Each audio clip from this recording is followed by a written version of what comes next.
Assalamualaikum warahmatullahi wabarakatuh. Selamat datang di perkuliahan minggu ke-10 dari mata kuliah Komunikasi dan Gender. Nah, untuk pertemuan kita hari ini, topiknya ini adalah dalam rangkaian bagaimana terkait dengan gender di media mainstream. Nah, untuk minggu ini kita akan membahas gender di dalam film. Sebelum kita mulai, saya mau bertanya dulu kepada semuanya. Saya yakin semuanya pernah mendengar istilah chick flick atau film yang dibuat untuk khalayak perempuan. Nah, yang menjadi pertanyaan di sini adalah apakah semua film yang ditargetkan bagi khalayak perempuan merupakan film feminis?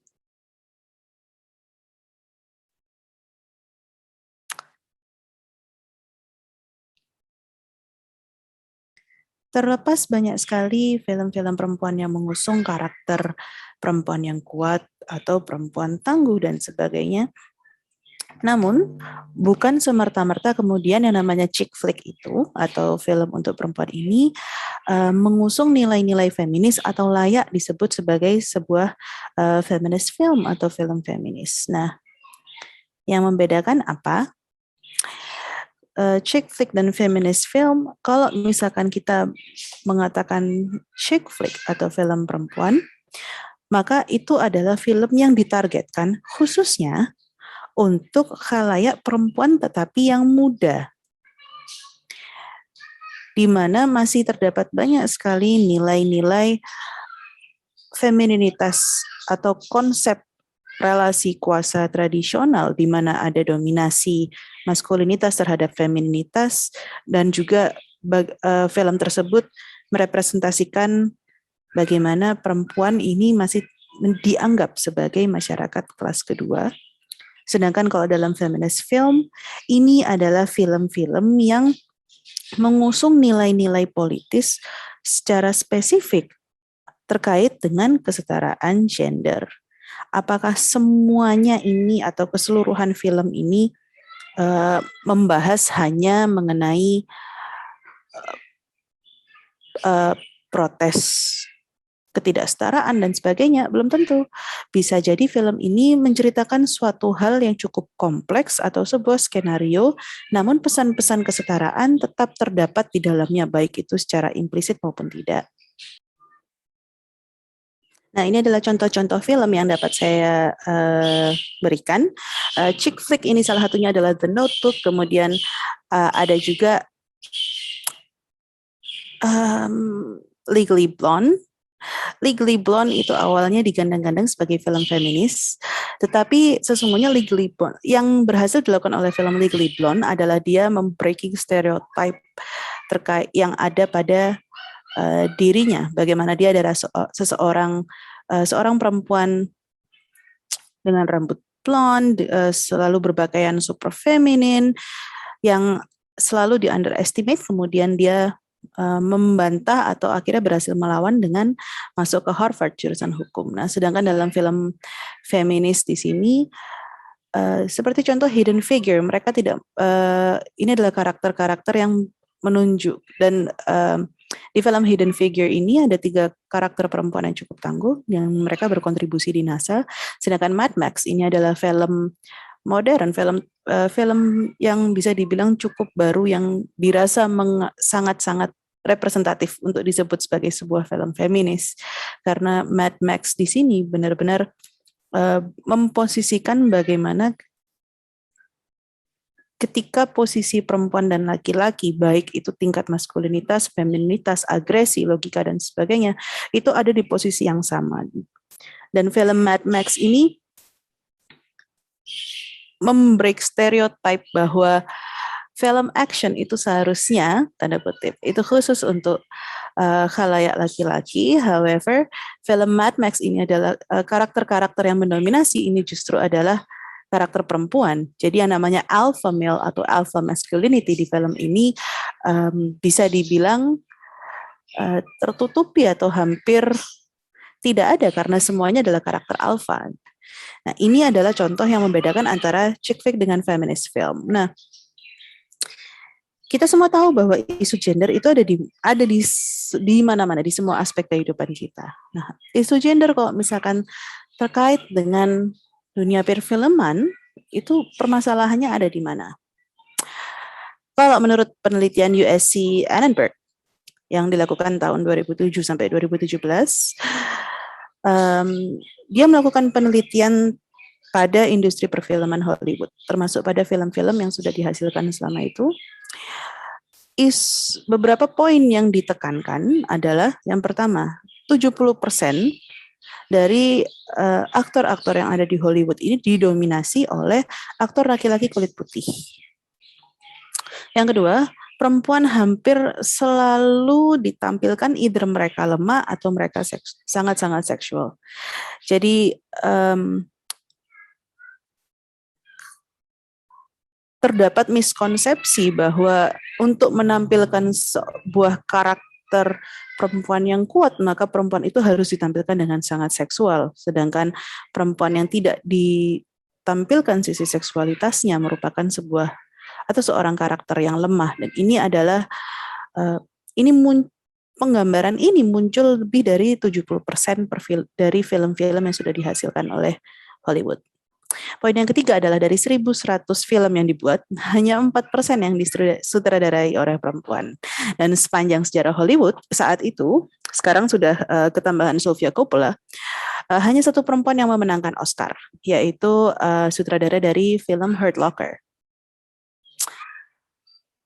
Dan terakhir adalah kurangnya keberagaman dalam proses produksi. Jadi bukan hanya ada masalah terkait dengan keberagaman pada aktornya atau pada karakter-karakter yang diciptakan, tetapi juga dalam proses produksinya, baik itu sutradara, sponsorship, atau director, casting director, dan sebagainya, itu masih sangat lacking atau sangat kurang sekali in terms of diversity. Dan ini tidak hanya terkait dengan gender diversity, tetapi juga terkait dengan keberagaman ras, keberagaman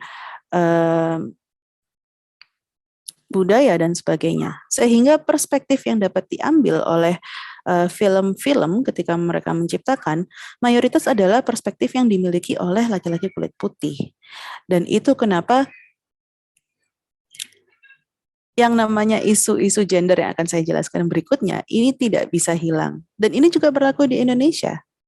Ketika proses pembuatan film, pembuatan naskah, dan sebagainya, kita masih didominasi oleh laki-laki, oleh kelompok laki-laki dari kelompok mayoritas. Sehingga film-film yang kita lihat selama ini, mereka akan selalu mengambil perspektif dari masyarakat mayoritas, instead of benar-benar menyuarakan atau membuat masyarakat minoritas atau kelompok marginal dapat relate kepada film tersebut.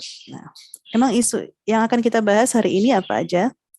Yang pasti kita akan membahas mengenai kritik feminis terhadap media mainstream, khususnya kepada film dalam perfilman.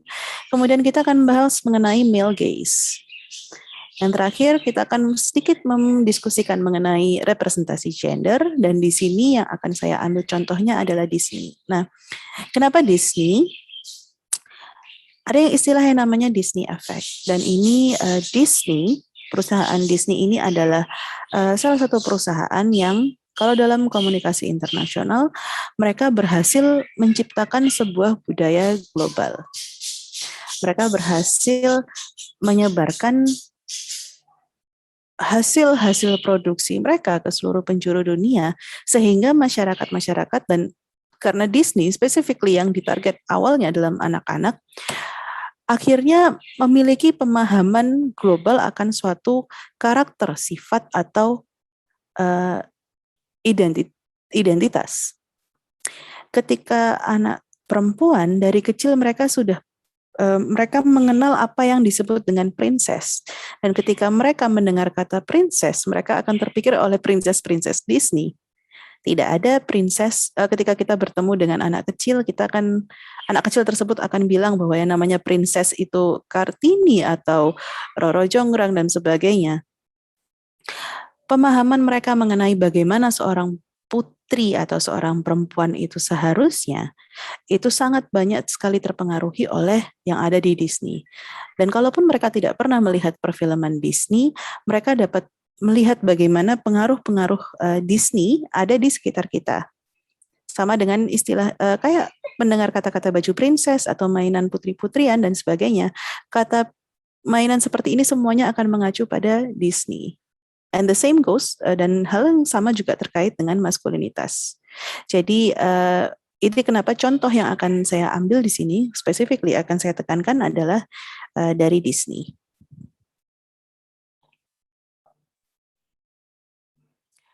Yang pertama, kita pahami dulu kenapa sih kok penting bagi kita untuk mempelajari bagaimana gender di mainstream media.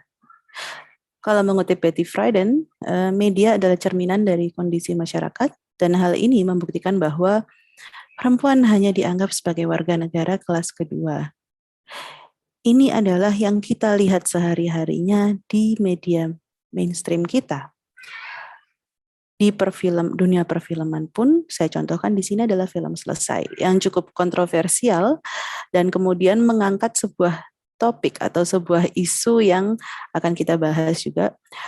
Masih banyak film-film baik itu di Hollywood maupun di Indonesia yang akan memposisikan tokoh protagonis laki-lakinya itu adalah seorang alpha male, atau bagaimana laki-laki alfa seharusnya menunjukkan bagaimana maskulinitas lelaki sejati seharusnya dan masih menganut nilai-nilai maskulinitas tradisional, dan sama dengan yang perempuan. Yang perempuan juga berada ditampilkan dengan posisi yang sama.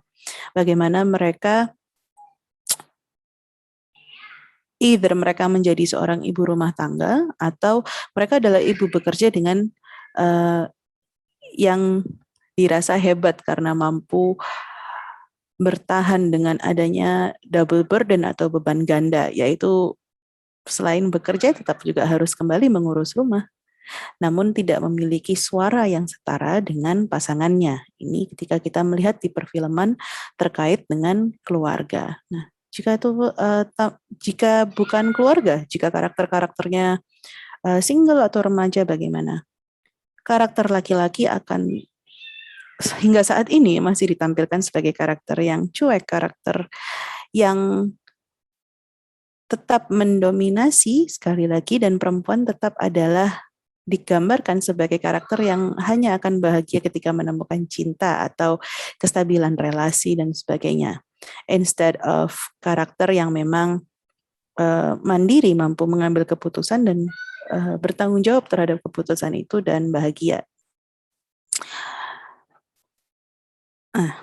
Ini beberapa kritik yang diberikan oleh feminisme terkait dengan terhadap industri film adalah adanya sexual politics, adanya mixed message atau pesan yang mixed, inconsistent, dan juga ada unprogressive representation atau representasi yang tidak progresif. Salah satu kritik yang disampaikan oleh feminis radikal adalah bagaimana bisa dunia kita, masyarakat kita itu sudah semakin maju, sudah semakin merangkul konsep kesetaraan, tetapi film-film yang kita lihat masih menampilkan nilai-nilai tradisional terkait dengan peran gender yang ada di masyarakat. Ini adalah kritik keras yang diberikan oleh salah satu feminis radikal. Dengan masyarakat kita yang kalau di luar ya terkait dengan equal payment, terkait dengan hak-hak bersuara, terkait dengan hak untuk pengambilan keputusan, terkait dengan peran sebagai perempuan dan laki-laki dalam masyarakat. Realitanya masyarakat kita memang sudah semakin maju, sudah tidak lagi terlalu terkungkung pada nilai-nilai tradisional. However, perfilman kita sayangnya masih mengusung nilai-nilai tersebut. Sedangkan untuk sexual politics itu adalah yang dimaksud dengan unprogressive representation. Nah, sexual politics di sini kalau misalkan didefinisikan adalah ide-ide dan aktivitas yang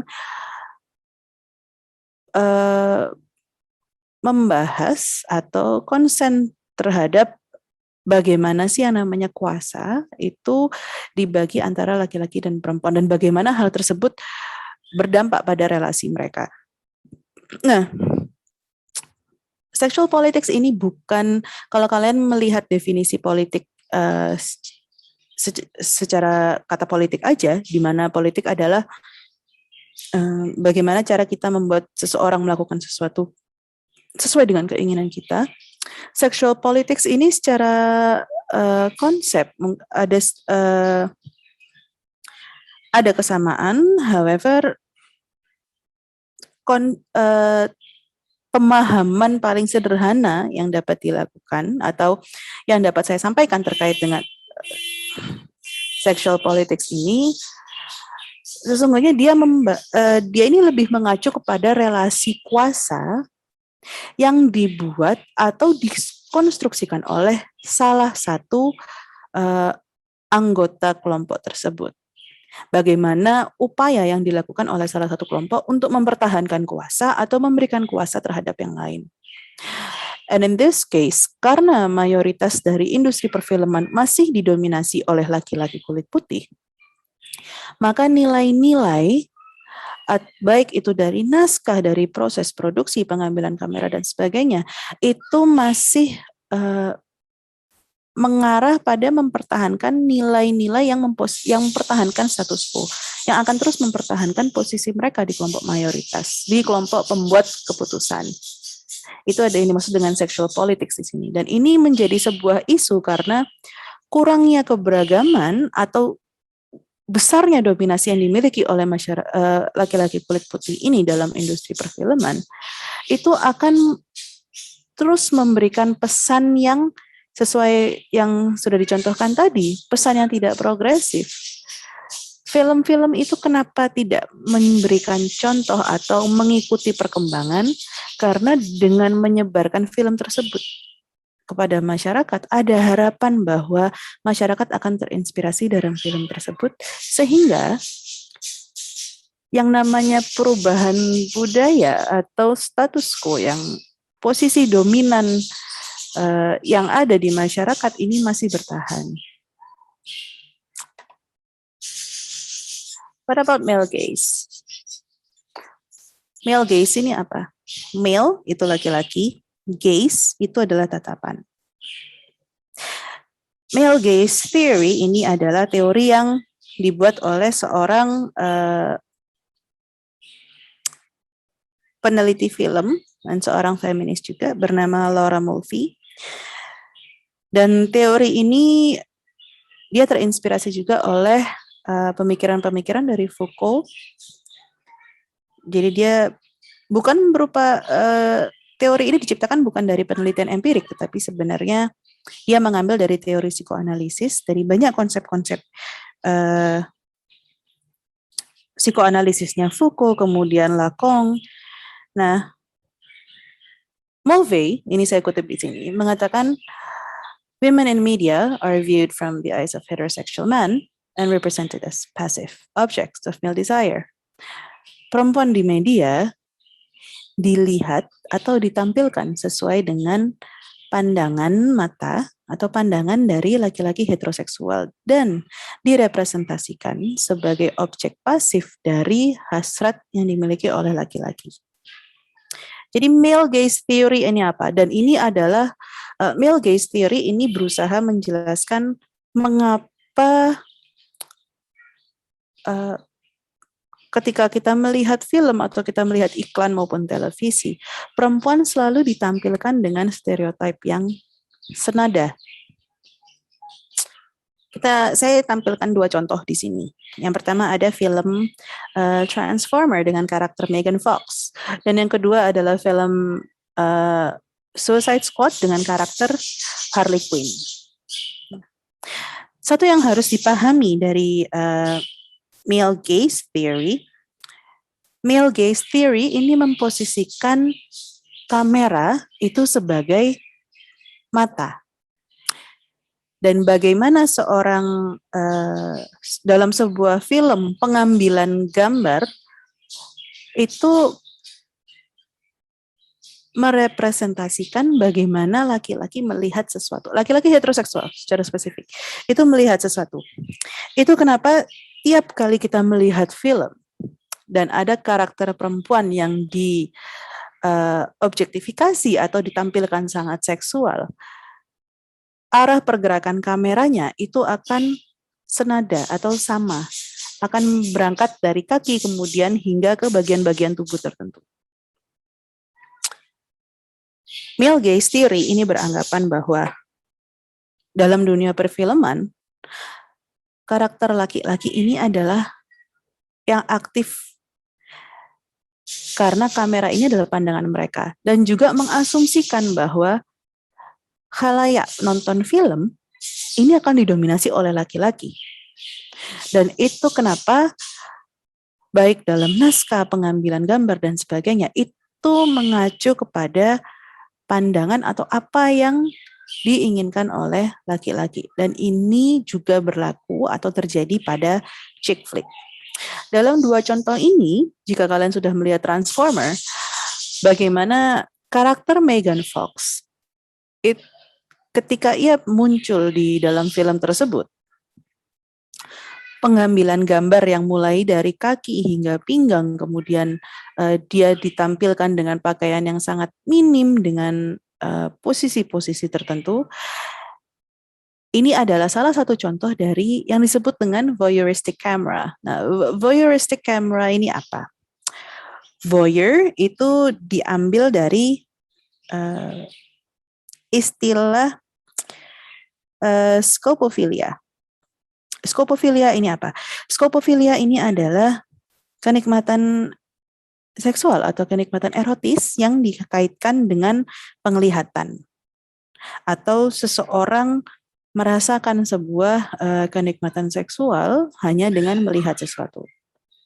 Voyeuristic camera atau voyeur ini terkadang dikaitkan dengan pornografi. However, dalam male gaze ini, konsep voyeur atau scopophilia di sini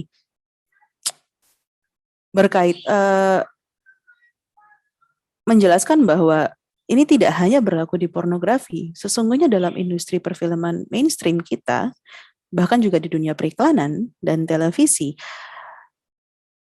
pandangan voyeur atau voyeuristic camera, pengambilan angle kamera yang sangat voyeuristic ini semuanya diterapkan.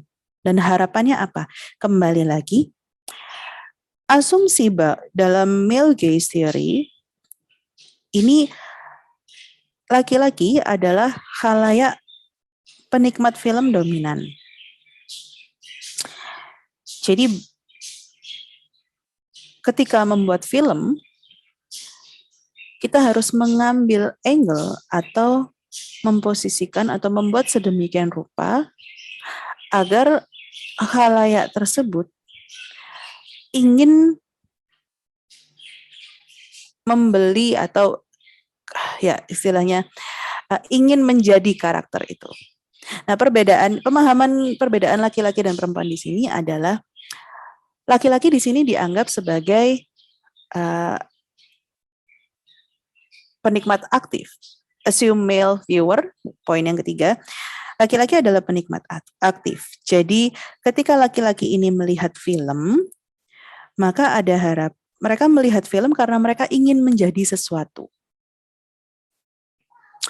Jadi ketika mereka melihat iklan atau film, mereka akan membeli, kalau misalkan dalam iklan ya, mereka membeli barang itu dengan harapan, dengan menggunakan barang tersebut, dia bisa mendapatkan apa yang ada di situ.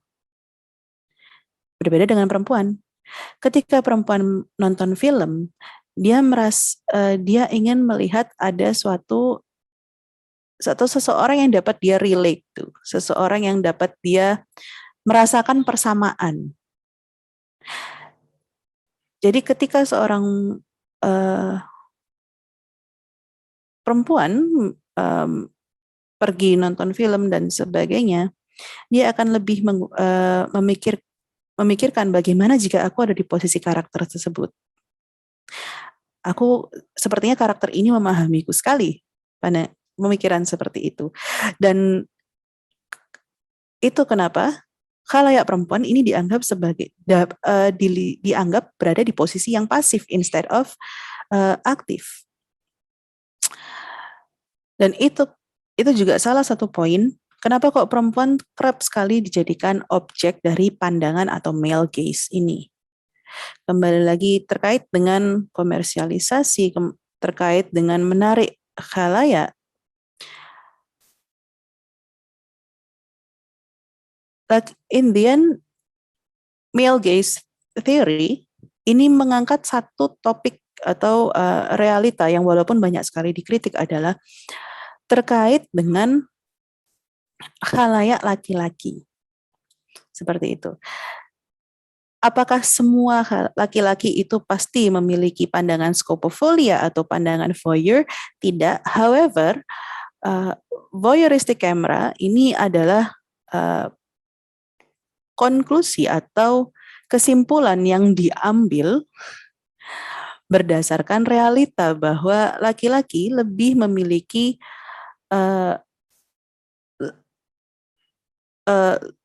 laki-laki itu scopophobia atau voyeuristic ini lebih ditemukan pada laki-laki dibandingkan perempuan. Sehingga in the end, ketika kalian melihat sebuah film dan kalian ingin melakukan sebuah analisa, kalian perhatikan tidak hanya masalah naskah atau bagaimana kalimat-kalimat yang diucapkan dan sebagainya. Ketika kalian ingin mengangkat isu male gaze dalam perfilman, Anda harus melihat bagaimana kamera tersebut bergerak. Bandingkan ketika kamera tersebut berusaha untuk memfilmkan karakter perempuan dan karakter laki-laki. Memfilmkan karakter perempuan yang diobjektifikasi atau diseksualize berlebihan, dan karakter perempuan yang dianggap non-seksual atau ya tidak diseksualisasi.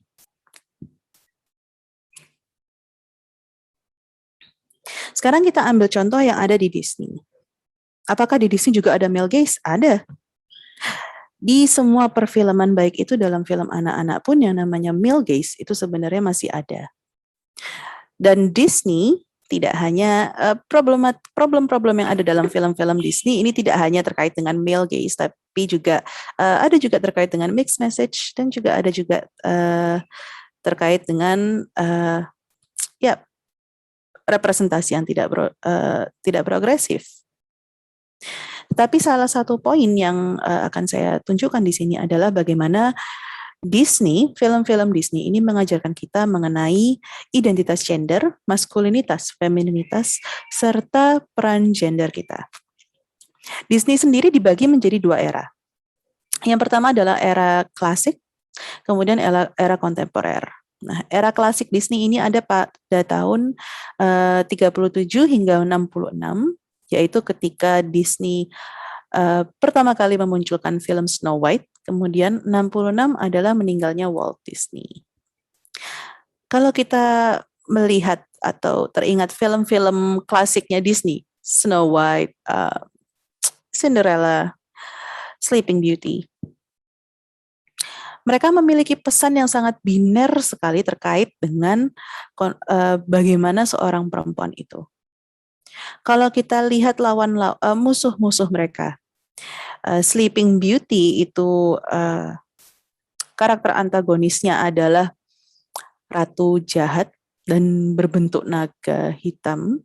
Kemudian Cinderella itu ibu tiri dengan kedua kakak tirinya. Kemudian Snow White dengan ratu siapa namanya? Ya, ratu yang jahat itu. Karakter-karakter jahat akan selalu ditampilkan dengan sangat-sangat buruk rupa. Sedang karakter yang sangat buruk rupa dengan sifat yang bisa dikaitkan dengan maskulinitas, bersifat agresif, bersifat arogan,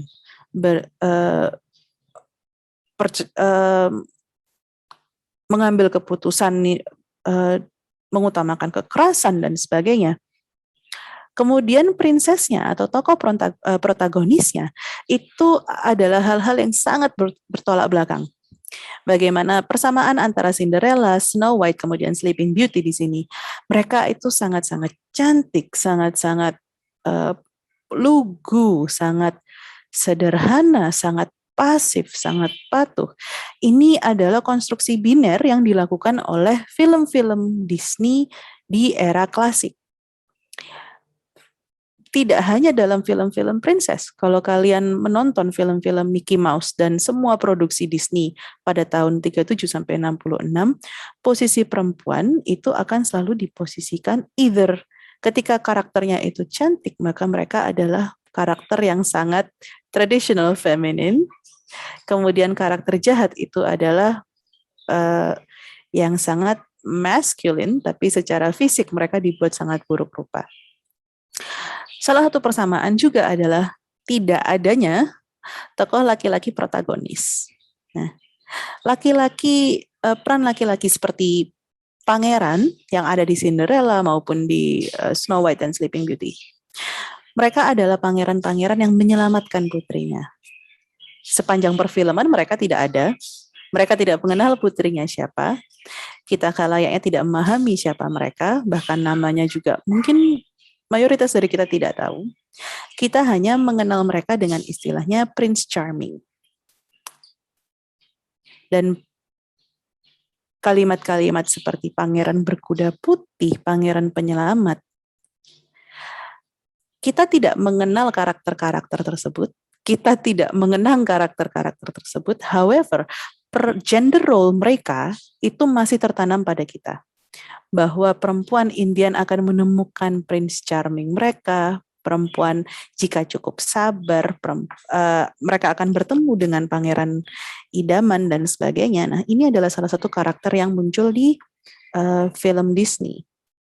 Kemudian film-film Disney juga menganut dan sangat kuat sekali menanamkan peran-peran nilai peran gender tradisional. Snow White ketika dia kabur dari kejaran pemburu, dia tinggal di rumah 7 kurcaci.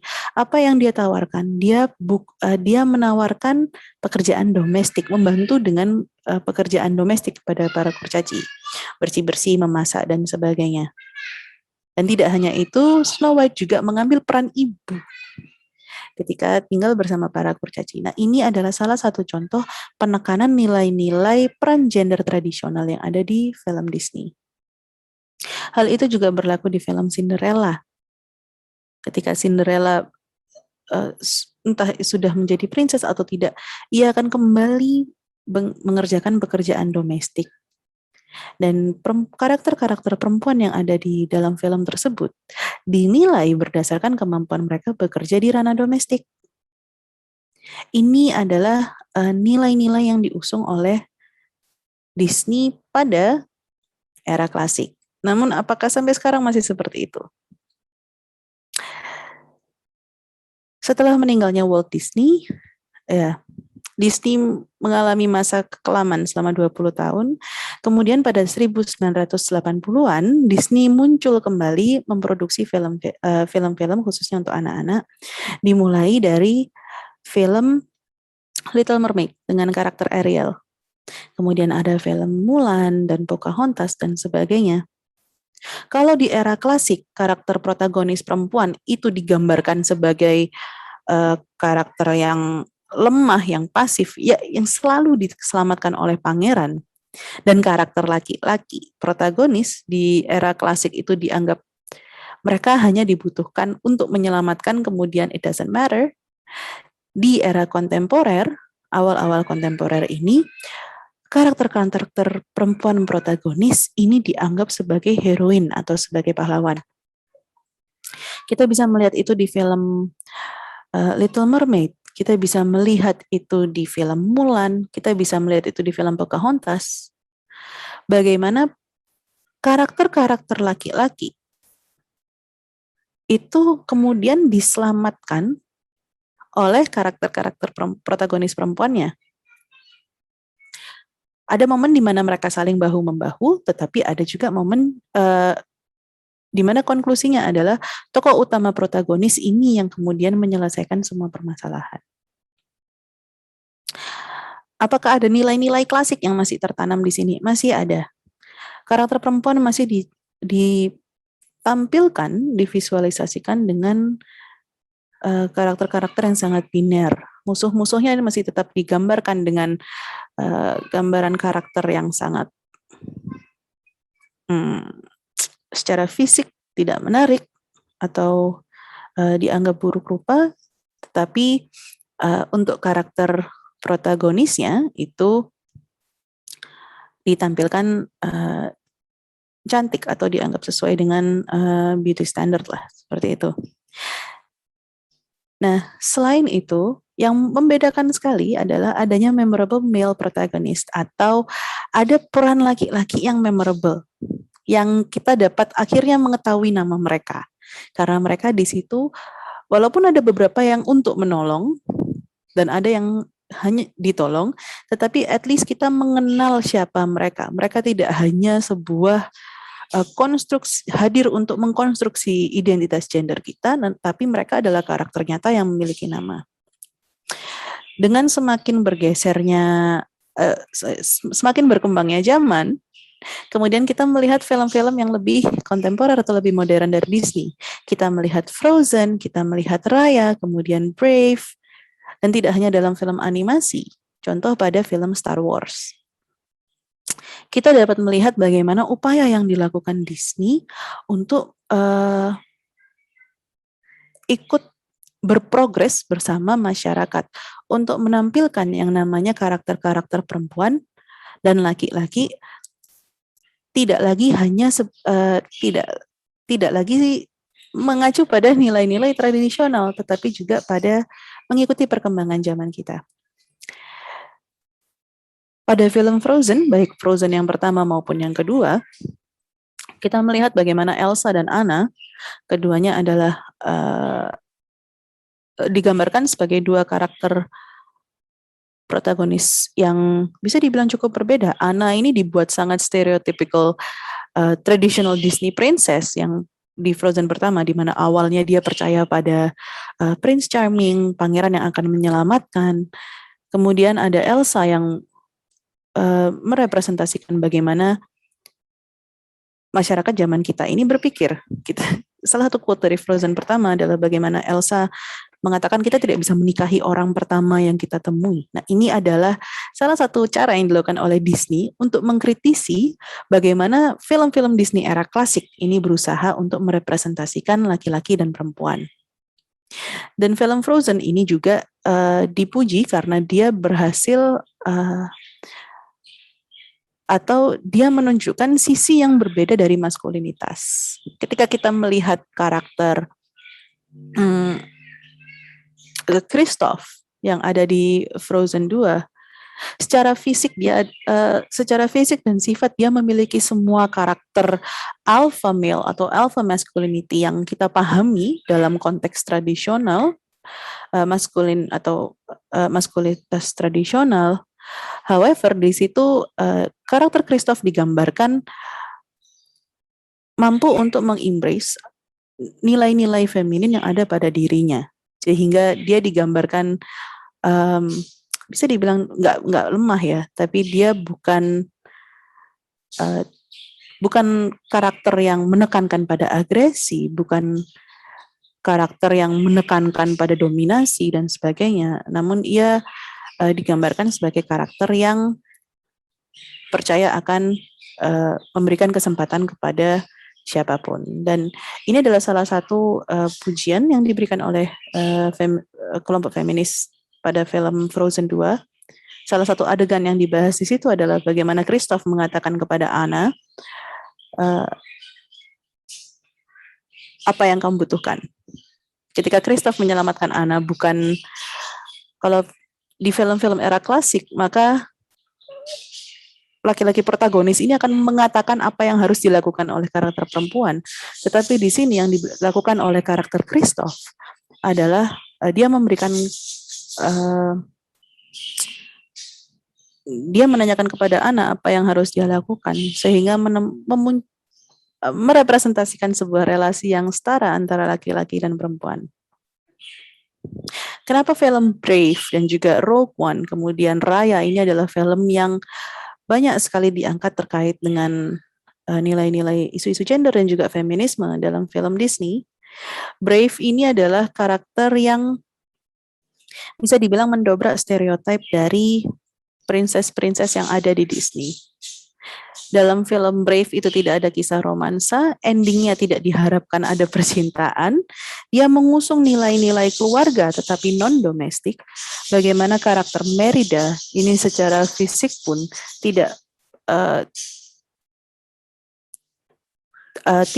bisa dibilang memenuhi standar stereotip princess yang lemah lembut, patuh. Mereka memimpin sesuatu atau mereka memperjuangkan yang terkait dengan keluarga dan cinta, tetapi Mary dari sini berjuang untuk dirinya sendiri. Dan ini adalah salah satu film yang bisa dibilang feminist film untuk anak-anak, karena di sini dia menunjukkan juga dan Disney di sini dalam film Brave ini berusaha untuk menampilkan bagaimana ada sosok putri yang very different, sangat berbeda, baik itu terkait dengan fisik maupun nilai. Karena karakter Merida ini dalam film Brave ini nilai yang diusung adalah keluarga. Dan ini kurang lebih sama dengan yang diusung oleh Raya dan juga Frozen. Karakter Raya ini kenapa dia menjadi sangat simbolis dibandingkan dengan film Mulan dan sebagainya. Karena karakter Raya ini tidak hanya dilihat dari aspek gender, tetapi juga terkait dengan representasi dari kelompok marginal, yaitu kelompok bukan hanya kelompok masyarakat Asia, tetapi masyarakat Asia Tenggara.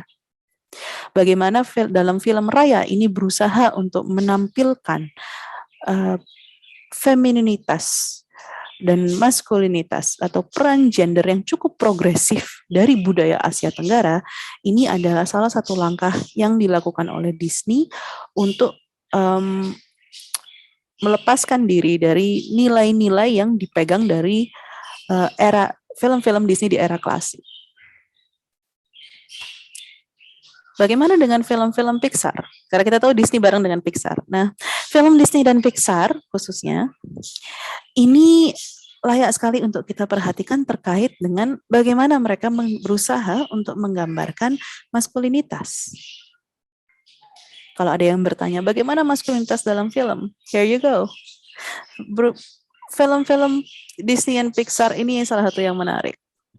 Karakter-karakter yang ditampilkan dalam film-film tersebut akan mereka selalu menampilkan karakter-karakter laki-laki atau maskulinitas yang sangat alfa.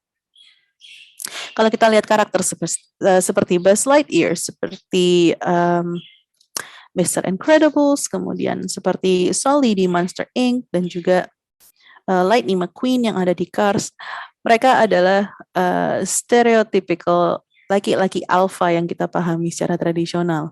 Mereka tidak bertanggung jawab, mereka arogan, mereka syarat akan nilai-nilai kekerasan, mereka berupaya untuk mendominasi, memunculkan sebuah ketimpangan. Tetapi karakter-karakter protagonis yang selalu ditampilkan oleh Pixar, Pixar ini berusaha untuk menampilkan sosok atau karakter maskulinitas yang lebih kompleks. Jadi tidak hanya sebatas pada nilai-nilai tradisional maskulinitas atau stereotypical masculinity. Apakah itu hilang? Tidak, masih ada.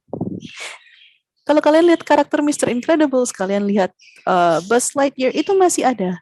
Bahkan di dalam karakter Woody yang ada di Toy Story pun hal tersebut masih ada. However, mereka memberikan sebuah elemen lain sehingga mereka menolak untuk memunculkan karakter protagonis laki-laki dalam perfilman mereka itu sesuai dengan atau sesuai dengan karakteristik alpha masculinity atau laki-laki alpha pada umumnya.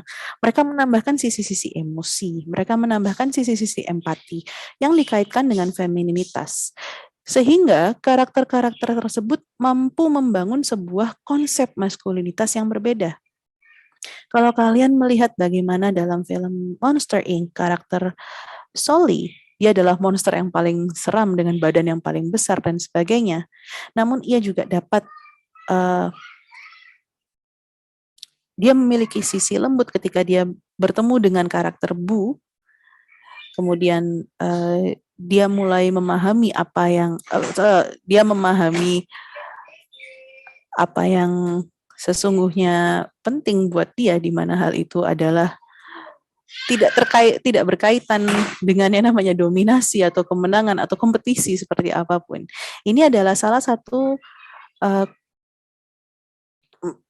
bentuk maskulinitas yang berusaha ditampilkan oleh Pixar, oleh Disney and Pixar. Apakah hanya ada film ini? Tidak. Kalau kalian nonton Big Hero 6, hal itu juga dapat kalian temukan pada karakter Hero dan juga kakaknya. Bagaimana dengan karakter feminin yang ada di Disney and Pixar? Kalau misalkan dalam film Disney and Pixar, nilai-nilai